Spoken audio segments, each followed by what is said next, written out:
नमस्ते दोस्तों। साल 1919 अंग्रेज़ों द्वारा एक ऐसा कानून पारित किया गया जिसे रोलेट एक्ट बोला गया। भारतीयों ने इसे काला कानून यानी ब्लैक लॉ बोलकर इसका पूरे जोरों शोरों से विरोध किया और इस कानून का विरोध करते हुए एक नारा दिया कि ये कानून बिना वकील, बिना दलील और बिना अपील वाला कानून है। तो क्या था इस कानून के पीछे की सच्चाई और क्यों इसे काला कानून बोला गया, चलिए जानते हैं। साल 1917 में प्रथम विश्व युद्ध के कारण एलाइज पावर यानी मित्र राष्ट्र की हालत बिल्कुल ख़राब हो गई थी और इधर भारत में भी ब्रिटेन के खिलाफ राष्ट्रीय क्रांतिकारी आंदोलन पूरे जोरों शोरों से चल रहा था। भारत में करम दल, नरम दल, कांग्रेस और मुस्लिम लीग अपने अपने तरीक़ों से ब्रिटिश सरकार का विरोध कर रही थी।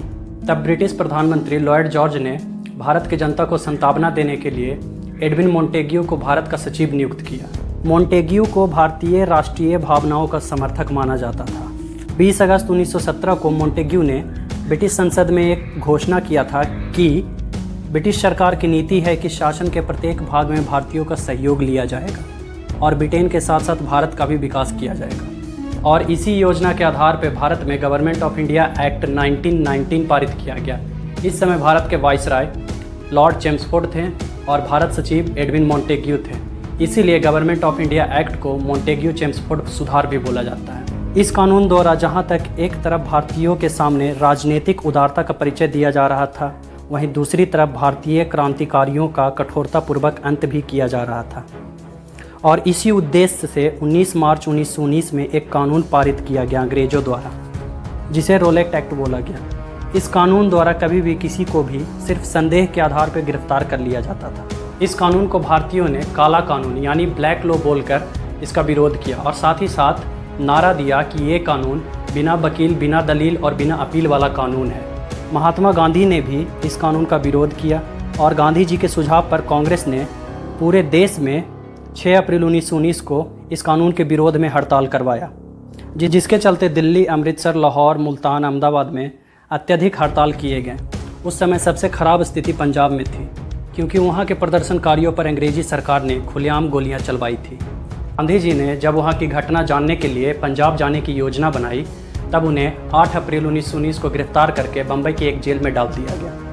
9 अप्रैल 1919 को अमृतसर के 2 नेता डॉक्टर सत्यपाल और डॉक्टर सैफुद्दीन किचलू को बिना किसी कारण अंग्रेजी सरकार ने गिरफ्तार कर लिया। इन 2 घटनाओं के चलते भारतीय जनता आक्रोशित हो गई और 13 अप्रैल 1919 को अमृतसर के जालियांवाला नामक एक बाग यानी गार्डन में अंग्रेजी सरकार के विरोध में प्रदर्शन करने के लिए एक सभा का आयोजन किया।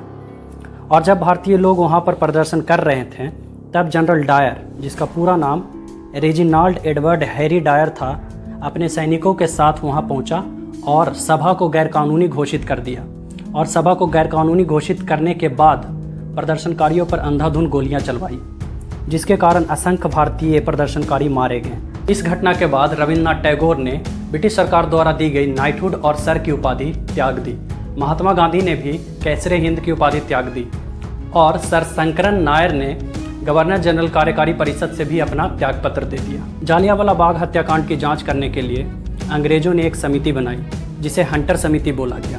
इसके अध्यक्ष लॉर्ड हंटर थे। हंटर समिति ने अपना रिपोर्ट मार्च 1920 में प्रस्तुत किया, जिसके अनुसार इस हत्याकांड में 379 व्यक्तियों की मृत्यु हुई थी। लेकिन कांग्रेस ने भी जालियांवाला बाग हत्याकांड की जांच करने के लिए मदन मोहन मालवीय के नेतृत्व में एक आयोग का गठन किया था और उस आयोग के अनुसार इस हत्याकांड में लगभग 1000 से ज़्यादा भारतीयों प्रदर्शनकारी की मृत्यु हुई थी। इन सब घटनाओं के बाद महात्मा गांधी ने असहयोग आंदोलन यानी नॉन कोऑपरेशन मूवमेंट की नींव रखी थी। हम लोग अगले वीडियो में जानेंगे कि असहयोग आंदोलन यानी नॉन कोऑपरेशन मूवमेंट क्या था और क्यों इसकी शुरुआत हुई थी। तब तक के लिए धन्यवाद।